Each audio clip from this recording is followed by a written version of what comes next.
In this video, we will see how we can deal with the sales return in QuickBooks.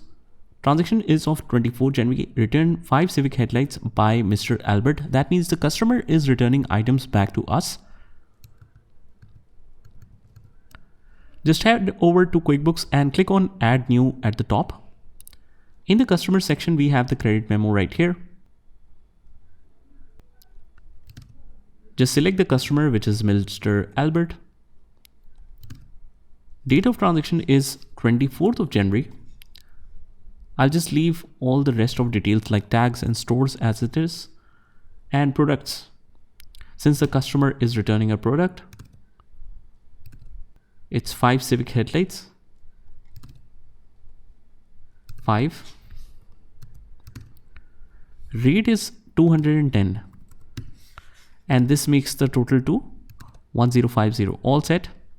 We just have to save this and click on more and check the transaction journal.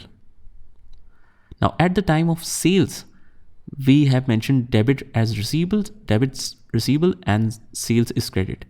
So now it should be exactly the opposite of it. Receivable is credit and sales is debit because the customer has returned the items. So sales and receivable both are reduced, and also inventory is back in stock, so it's increasing, so it's debit, and cost of goods sold, which we have charged at the time of sales, is also reduced from here.